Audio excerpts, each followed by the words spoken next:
जिंदगी में एक सवाल ऐसा है जो हम सबको कभी न कभी खुद से जरूर पूछना चाहिए। सवाल ये है कि क्या मेरा लाइफ इंश्योरेंस सच में पर्याप्त है? और देखिए, इसका जवाब ना सिर्फ एक अमाउंट या फिगर में नहीं है। ये असल में मन की शांति से जुड़ा है। तो आइए थोड़ा और गहराई से समझते हैं कि जो मौजूदा कवरेज है, क्या वो सच में परिवार को सुरक्षित रखने के लिए काफी है। तो सबसे पहले एक काम करते हैं, लाइफ इंश्योरेंस को देखने का जो नजरिया है ना, उससे थोड़ा सा बदलते हैं। क्योंकि ये सिर्फ एक फाइनेंशियल प्रोडक्ट नहीं है। नहीं, ये उससे कहीं बढ़कर है। ये अपने लोगों से किया गया एक वादा है। इसको ऐसे समझिए, इसका असली काम एक फाइनेंशियल ब्रिज यानी एक पुल की तरह काम करना है। एक ऐसा पुल जो परिवार की ज़रूरतों और उनकी हकीकत के बीच के गैप को भर देता है, खासकर उस वक्त जब कमाने वाला मौजूद ना हो। मतलब ये पक्का करना कि परिवार की ज़रूरतें हमेशा बिना किसी रुकावट के पूरी होती रहें।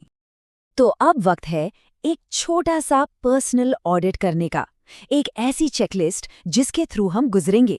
और जैसे जैसे ये सवाल आते जाएंगे, बस इतना सोचना है कि जो प्लान अभी है वो इन सवालों के सामने कहाँ तक ठहरता है।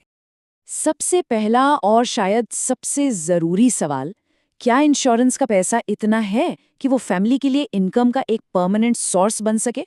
और यहाँ बात सिर्फ बिल्स भरने की नहीं हो रही है, बात हो रही है लाइफस्टाइल मेंटेन करने की। जैसा आज है वैसा ही कल भी। ओके, आगे बढ़ते हैं। अब आते हैं कर्ज यानी डेट्स पर। Home loan, car loan, business loan, कुछ भी हो सकता है। सवाल ये है कि क्या कवर इतना है कि ये सारा फाइनेंशियल बोझ परिवार के कंधों से उतर जाए, ताकि उस मुश्किल वक्त में उन्हें सिर्फ अपने गम से जूझना पड़े, ना कि ईएमआई और कर्ज के बोझ से।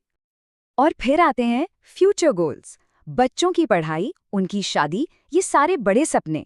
क्या इंश्योरेंस प्लान ये गारंटी देता है कि ये सपने चाहे कुछ भी हो जाएं, हमेशा हकीकत बनेंगे? एक और चीज है जिसे हम नजरअंदाज नहीं कर सकते, मेडिकल कॉस्ट्स। हेल्थ केयर का खर्चा तो बढ़ता ही जा रहा है, और कोई भी मेडिकल इमरजेंसी अचानक से आके सारी सेविंग्स खत्म कर सकती है। तो क्या इंश्योरेंस इस बड़े और अनप्रिडिक्टेबल खर्चे के अगेंस्ट एक सेफ्टी नेट प्रोवाइड करता है? और हाँ, ये एक बहुत बहुत ही ज़रूरी पॉइंट है जिसे लोग अक्सर भूल जाते हैं। रिस्क सिर्फ डेथ का नहीं होता, रिस्क उस परमानेंट डिसेबिलिटी का भी है जो किसी की कमाने की पूरी क्षमता ही छीन सकती है। सवाल ये है कि क्या मौजूदा प्लान इस तबाहकुन सिचुएशन से भी परिवार को बचाता है? तो अब चलिए सोचने के ढंग में एक अहम बदलाव लाते हैं। अभी तक हम क्या की बात कर रहे थे, अब बात करते हैं कब और कैसे की। क्योंकि जब लाइफ इंश्योरेंस की बात आती है ना, तो टाइमिंग टाइमिंग ही सब कुछ है। इसे इस तरह से देखिए, लाइफ इंश्योरेंस ना दवाई जैसा नहीं है कि जब बीमार पड़े तब जाके खरीद ली।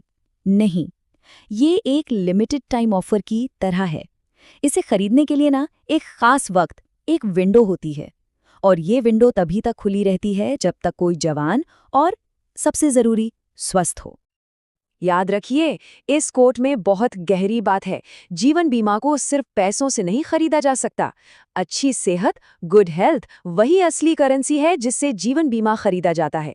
वही दौलत है जो परिवार के लिए जरूरी सुरक्षा खरीदने की इजाजत देती है।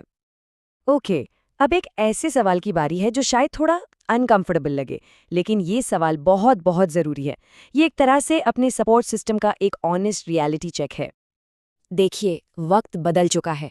वो जॉइंट फैमिली वाला दौर, वो सपोर्ट सिस्टम जहां कई लोग एक दूसरे का सहारा बन जाते थे, वो अब पहले जैसा नहीं रहा। आज के दौर में परिवार की फाइनेंशियल स्टेबिलिटी अक्सर सिर्फ कमाने वाले पर ही निर्भर होती है। उनकी भूमिका को कोई और नहीं निभा सकता। तो अब सवाल सीधा है, बस एक पल के लिए बिल्कुल ईमानदारी से सोचना है। क्या ऐसे दो लोगों के नाम दिमाग में आते हैं, सिर्फ दो, जो परिवार को ठीक उसी तरह फाइनेंशियली सपोर्ट करेंगे जैसे आप करते हैं, ठीक उसी तरह? अक्सर जब ये सवाल सामने आता है ना, तो एक खामोशी छा जाती है। उन दो नामों को सोचना मुश्किल हो जाता है। और वो जो खामोशी है, वो जो खालीपन है, वही अपने आप में सबसे बड़ा जवाब है। तो इस सच्चाई का सामना करने के बाद सवाल उठता है, सॉल्यूशन क्या है? अच्छी खबर यह है कि इसका एक साफ और गारंटीड समाधान मौजूद है। और समाधान इस कॉन्सेप्ट में है। जरा सोचिए, अपनी इनकम का सिर्फ एक छोटा सा हिस्सा, मान लीजिए 10% अलग रखकर आप अपनी बाकी की 90% इनकम को प्रोटेक्ट कर सकते हैं। यही है स्मार्ट फाइनेंशियल प्लानिंग की ताकत। और यही इस पूरी चर्चा का निचोड़ है। एक इंसान के तौर पर आपकी जगह कोई नहीं ले सकता, आप इररिप्लेसेबल है। लेकिन आपकी प्लानिंग आपके इनकम की जगह ज़रूर ले सकती है। आपका फाइनेंशियल कंट्रीब्यूशन वो कंटिन्यू रह सकता है। क्योंकि आखिर में असली गारंटी सेल्फ रिलायंस यानी आत्मनिर्भरता से ही आती है। अपनी खुद की प्लानिंग ही वो इकलौता इंतजाम है जिस पर पूरी तरह से भरोसा किया जा सकता है। इसी संदर्भ में एक खास जानकारी ये भी है कि भारत में life insurance corporation of India यानी LIC ही एक ऐसी इंश्योरर है जिसकी पॉलिसीज पर भारत सरकार की सॉवरेन गारंटी मिलती है। और इसीलिए हम इस चर्चा को एक आखिरी लेकिन बहुत पावरफुल सवाल पे ख़त्म करते हैं। ये सिर्फ एक सवाल नहीं है, ये एक जिम्मेदारी का एहसास है, एक कॉल टू एक्शन है। सवाल ये है कि अगर आप नहीं तो फिर कौन?